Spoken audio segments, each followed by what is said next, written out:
호르무즈 해협이 일부 개방될 거란 기대감에 러셀을 포함한 뉴욕의 주요 4대 지수는 일제히 상승으로 출발을 했습니다. 여기에 오늘 열린 엔비디아의 GTC까지 기술주의 반등을 이끌어내면서 특히나 좀 나스닥이 강한 상승폭을 보였는데요. 1.22% 강세로 마감을 했고요. S&P 500이 1% 넘는 강세, 다우는 0.83% 올랐고 러셀도 1% 가까이 올랐습니다. S&P와 다우는 5거래일 만에 상승세를 보였고 나스닥도 3거래일 만에 오름세를 보이면서 모처럼 만에 반등이 나온 하루였습니다. 자, 그렇다면 오늘 자금의 흐름은 어떤 방향으로 갔을까요? 히트맵을 통해서 확인해 보시죠. 네, 상승하는 종목들이 초록색, 하락하는 종목들은 빨간색으로 표시가 되는 히트맵인데요.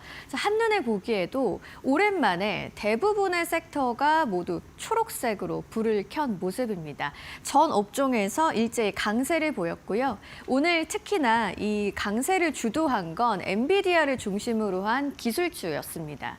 엔비디아가 오늘 GTC를 열었고 젠슨 화학 CEO가 오전 3시부터 우리 시각으로 기조연설을 했는데요. 이 같은 소식에 1.65% 올랐고요. 전반적으로 강세가 두드러진 가운데 오늘 마이크론도 3% 넘는 강세 보였습니다. 자, 한편 또 M7 종목 중에 급등한 종목은 이제 메타인데요. 인력 구조 조정 소식이 전해진 이슈가 있었고요. 전반적으로 모두 올랐기 때문에 전반적인 강세가 일어나는 장이었다라고 오늘은 한마디로 정리가 되겠습니다. 자, 그렇다면 오늘 시장에는 어떤 이슈들이 있었을까요? 마켓 무버 이슈로 한번 확인해 보시죠. 오늘 시장에 가장 중요했던 이슈 두 가지를 꼽자면 엔비디아의 GTC 개막 그리고 호르무즈 해협의 리스크가 완화됐다는 부분일 텐데요. 엔비디아 GTC 이슈부터 한번 살펴보도록 하겠습니다.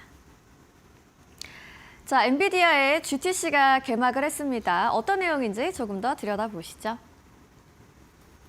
자, GTC 2026이 개막을 했습니다. 엔비디아의 연례 AI 기술 행사고요. 3월 16일부터 19일까지 미국의 세너제이에서 개최가 됩니다. 1000개 이상의 기술 세션이 진행되고요. 글로벌 개발자와 기업이 참여하는 한마디로 AI 산업 방향성을 보여주는 대표적인 기술 행사라고 볼 수가 있겠습니다. 시장은 젠슨 화학 CEO의 기조연설에도 주목을 했는데요. 젠슨 화학 CEO가 우리 시각으로 오전 3시부터 키노트를 했습니다. 이 핵심 메시지로서 시장이 기대를 했고 선반영했던 부분은 크게 세 가지라고 볼 수가 있겠는데요. 먼저 AI 팩토리 전략을 통한 AI를 산업 인프라로 전환하는 AI 인프라 시대의 선언, 기대가 됐던 부분이고요. 차세대 AI GPU인 블랙을 기반으로 해서 글로벌 AI 데이터 센터 투자를 확대할 거란 얘기가 나올 거라라는 시장의 기대감이 있었죠.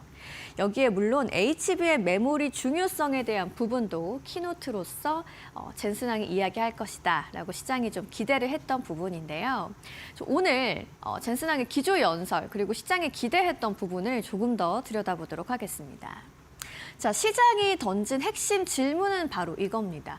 AI 투자 사이클이 계속될 수 있을 것인가? 라는 부분인데 오늘 젠슨 화학 CEO가 이에 대해서 일정 부분 답을 내놨습니다. 우선 2027년까지 AI 컴퓨팅 수요가 최소 1조 달러에 달할 것이다 라는 발언을 해놨고요. 매출의 약 60%가 상위 5개 하이퍼스케일러에서 나온다라는 발언까지 이어졌습니다. 한마디로 빅테크 AI 투자 수요가 실제 매출로 이어지고 있다는 점을 강조한 건데요. 그래서 오늘 시장이 일단 GTC가 열리기 전부터 기대감으로 강세를 보였었는데 이 AI 인프라 투자 확대에 대한 기대감을 한 번 더 확인을 했습니다. 메모리와 AI 반도체 동반 상승으로 이어졌고요. 오늘 나스닥의 상승을 주도한 원인이 됐죠. GTC의 기대감이 먼저 올린 시장, AI 수요 1조 달러라는 전망이 이 상승 논리를 다시 한번 확인해줬다라고 마켓 무버 이슈 1번 정리해 보겠습니다. 자, 이어서 호르무즈 해협의 긴장감이 완화되면서 국제유가 하락했고요. 오늘 시장에 큰 영향을 미쳤는데요. 어떤 내용인지 한번 들여다보시죠. 자, 국제 유가가 급락을 했습니다. WTI는 93달러 선까지 내려갔고요. 브렌트유도 100달러 선으로 2% 넘게 빠졌습니다. 오늘 이렇게 유가를 급락시킨 이유는 호르무즈 해협의 긴장감이 완화되는 조짐을 보였기 때문인데요. 먼저 미국이 호르무즈를 통과하는 유조선에 대해서 보호 조치를 발표했습니다. 미국의 재무부와 국방부가 탱커 정치 리스크 보험을 제공하겠다라고 하면서 미 해군이 호의할 것이라고 언급을 했는데요. 이로 인해서 시장은 에너지 공급 차질 우려가 완화됐다는 분위기를 해석을 했죠. 또 이란은 적국을 제외하면 호르무즈 통행을 일부 허용하겠다고 했는데요. 비서방 선박 통과를 허용하면서 일부 선박의 통행이 재개가 됐습니다. 호르무즈 해협의 완전 봉쇄 가능성이 후퇴하는 결과를 만들었죠. 그러다 보니까 오늘 유가 급락했고요. 증시에는 상승 재료로서 좀 크게 작용을 했습니다. 즉 오늘 시장은 AI 기대감이 올리고 유가 하락이 안도를 만들었다라고 정리해 볼 수 있겠습니다. 자, 한편 이렇게 시장을 움직인 이슈들과 함께 시장을 움직인 종목들도 있는데요. 마켓 무버 스탁 조민재 앵커와 바로 확인해 보시죠.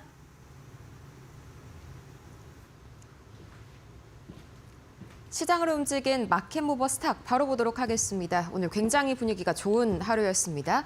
엔비디아가 1.65%, 장중에는 2% 가까이 올라섰는데요. 우리 시각으로 새벽 3시 이 엔비디아의 연례 행사죠. GTC 컨퍼런스에서 젠슨 황 CEO의 기조연설에 시장의 이목이 집중됐습니다. 이 종전의 브리핑에서 보셨던 바와 같이 제일 중요했던 이슈는 바로 젠슨 황 CEO의 한마디 2027년까지 AI 컴퓨팅 수요에 따른 매출이 최소 1조 달러에 달할 것이다. 이 1조 달러, 우리 돈으로 1,500조 원에 달하는 어마어마한 돈이죠. 이 우리나라의 국가 예산의 2배에 달하는 돈입니다. 하지만 이 엄청난 전망조차도 시장의 실제 수요에 비하면 여전히 부족한 수준일 것이다. 이 상당히 자신감을 드러낸 젠슨 황 CEO였는데요. 덕분에 전반적으로 반도체단의 이 심리가 개선된 하루였습니다. 거기에 또 금상첨화로 AMD도 긍정적인 소식 한 가지를 발표했는데요. 바로 이 셀레스티카와 손을 잡고 차세대 AI 데이터 센터용 플랫폼 헬리오스를 공동 개발하겠다는 소식이 또 한 가지 시장의 기대감을 불러일으켰습니다. 1.68% 상승했고요. 이 사실 우리나라 반도체 삼성전자와 SK하이닉스의 주가 흐름의 단기적인 지표라고 할 수 있죠. 이 마이크론 테크놀로지 역시 밤사이에 3.68% 큰 폭으로 올라섰습니다. 대만의 두 번째 반도체 생산 공장을 건설할 계획이다라고 밝혔는데요. 이번 신규 공장에서는 차세대 HBM과 D램이 생산이 될 예정입니다. 전반적으로 보자면 국제유가가 하락하면서 반도체단 전체의 투심이 개선된 데다가 이런 엔비디아의 GTC, AMD의 소식까지 개별주 호재까지 굉장히 탄탄했다 보니까 반도체에겐 더할 나위 없는 하루였다. 이렇게 정리를 해볼 수가 있겠습니다. 추가적으로 나머지 M7 종목들 그리고 관련 이슈까지 보도록 할 텐데요. 우선 아마존이 2% 가까이 크게 올라섰습니다. 이 뱅크 오브 아메리카가 아마존의 OTT 서비스죠. 이 프라임 비디오가 점점 더 매출에 많은 기여를 하고 있다. 더 많은 돈을 벌어들이고 있다면서 매수 의견을 재확인해줬기 때문이고요.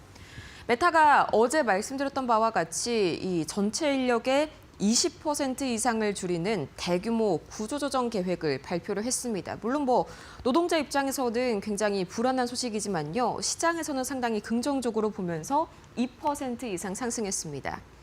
이게 단순히 이 인건비를 아끼는 걸 넘어서서 메타가 AI를 활용해서 훨씬 효율적인 기업으로 드디어 거듭나고 있구나. 이 AI가 실제로 돈이 되고 있는 게 맞구나라는 해석들에 이 여러 증권사에서 앞다퉈서 긍정적인 리포트를 발간한 탓이 컸고요. 이 네비우스 그룹, 지난주에 엔비디아와 파트너십으로 급등했었던 AI 인프라 기업이죠. 밤사이에는 메타와 함께 또 강한 소식 한 가지가 전해졌습니다. 메타의 앞으로 5년간 총 이 40조 원 규모의 엄청난 컴퓨팅 파워를 공급하는 계약을 발표했습니다. 이번 계약은요, 이 메타가 체결한 단일 계약 중에서는 가장 큰 규모인데 이렇게 정리를 해볼 수가 있겠죠. 우선은 메타가 이 노동력이 20%를 절감할 만큼 실제로 AI가 돈이 된다는 걸 입증을 했으니까 이 투자를 더 늘려도 안심이겠다. 투자를 하면 할수록 더 많은 돈이 들어오겠구나. 여기에 대한 확신을 심어준 소식들이었습니다. 이 이상으로 더 반드시 알아야 할 세 가지의 이 시장을 움직인 종목들이 있는데요. 가장 먼저 업스타트 홀딩스 5% 이상 큰 폭으로 올랐습니다. 이 AI를 이용해서 대출 심사를 하는 핀테크 회사인데요.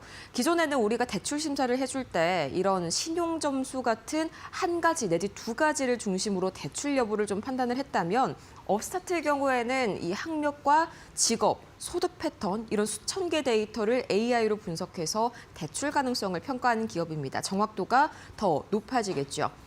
이 업스타트 홀딩스가 지난주에 드디어 은행 인가를 신청했는데 이 인가가 만약에 통과된다면 거래 비용이 크게 낮아지게 되면서 연간 주당 순이익이 60%나 증가할 것이라는 이 BTIG의 긍정적인 리포트가 나왔습니다. 이 투자 의견을 매수로 상향 조정했고요. 목표가 43달러로 아직 어마어마한 이런 상승 여력이 있다는 걸 보여줬고요. 이 서클인턴에 오랜만에 거의 10%에 가까운 급등세 보였습니다. 밤사이에 우선 유가가 하락하면서 비트코인 가격이 상승세를 보인 데다가 또 이 서클이 발행하는 스테이블 코인이죠. USDC 코인의 유통량이 800억 달러 가까이로 대폭 늘었다는 소식이 또 긍정적인 영향을 미쳤습니다. 반대로 밤사이에 비료주들은 큰 폭으로 내려앉았는데요. 대표적인 게 바로 이 CF 인더스트리트 홀딩스겠죠. 유가가 하락하고 그 전에 일단은 호르무즈 해협이 다시 한번 개방될 것이라는 기대감에 이 비료의 공급 우려가 완화가 됐고요. 비료 가격이 떨어지겠죠. 당연히 이 모자이크나 뉴트리엔, 이 CF 인더스트리트 같은 비료주들은 하락할 수밖에 없는 움직임이었습니다. 5% 이상 하락했고요. 이어서 이런 상황을 맞는 원자재 가격을 바로 보도록 하겠습니다. WTI가 큰 폭으로 내려앉았었죠. 어느덧 배럴당 93달러 선까지 5% 이상 하락했습니다. 주말 사이에 이 그리스부터 인도행, 또 파키스탄행 등 여러 국가의 유조선들이 호르무즈 해협을 무사히 통과했다는 소식이 이 국제유가를 큰 폭으로 진정시켰는데요. 당연히 국제유가가 90달러 선 초반까지 내려앉으면서 그동안 고공행진을 이어갔었던 원달러 환율 드디어 1,480원 선에 진입하는 모습이 나타났습니다. 10원 가까이 떨어졌고요. 비트코인은 격포제 덕분에 3% 이상 오늘 급등했습니다. 일단은 유가가 하락하면서 위험자산 선호 심리가 되살아난 데다가 지난주에 비트코인 현물 ETF에 7억 6천만 달러, 우리 돈으로 1조 원이 넘는 기관 자금이 들어오면서 오늘 다시 한번 상승했고요. 금은 큰 움직임이 없었습니다만 미국채 10년물과 미국채 2년물은 계속해서 큰 폭으로 하락했습니다. 유가가 진정되다 보니까 인플레이션 우려도 낮아졌고요. 국채 금리도 하락세를 보인 거죠. 전반적으로 유가 진정이 이 매크로 지표의 움직임에도 큰 영향을 줬었던 하루였습니다. 지금까지 뉴욕 증시 마감 상황 봤습니다.